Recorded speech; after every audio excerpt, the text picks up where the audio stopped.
মকলেস, তুমি কোথায় খুঁজো? আমি তো এখানে। এই চুপ করেন। মুখলেস মুখলেস করতেছেন। আপনি আমার নাম জানলেন কিভাবে? আপনি কে? মকলেস, তুমি আমাকে চিনতে পারো নাই? না।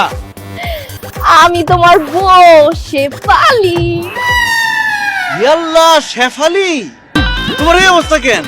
তুমি না গ্রামে থাকতে শাড়ি চুড়ি থ্রি পিস পরতা, এখানে জিন্সের প্যান্ট পরছো। আই হাই, তাও সিরা প্যান্ট পরছো, কি হয়েছে তোমার? মকলেস, তোমার বুঝতে হবে এখন আমি কোথায়। কোথায়?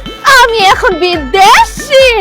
আর বিদেশে থেকে আমি যদি গ্রামের মহিলাকে মতো শাড়ি চুড়ি বেলা চুড়ি বয়ে থাকি, তাহলে এখানকার যে সুন্দর সুন্দর সাদা সাদা মানুষজন আছে তারা কি আমার দাম দিব?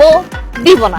এর লেগা আমি বিদেশি মানুষের মতো একটু গেট আপ লইস। আরে দেখছো, এই সিরা ছিল না, আমি দাও দিয়া কোপা এরপরে সিসি। কেমন লাগতেছে আমার? অনেক সুন্দর লাগতেছে। আমি তো চিনতেই পারি নাই, একদম বিদেশিদের মতো লাগতেছে।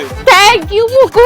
কিন্তু এটা কি মুকু, তুমি কিন্তু এখন পর্যন্ত আমার একটা হাগই দাও নাই। আসো আমার একটা হাগ।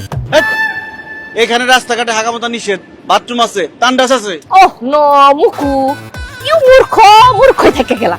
আমি তো হাগের কথা বলতেছি। হাগ মানে হইতেছে কোলাকলি, একটু জড়ায় ধরা। বিদেশে যখন মানুষজন প্রথমবার দেখে তখন একটু জড়ায় ধরে। আসো না, আমার একটু জড়ায় ধরো, হাগ দাও।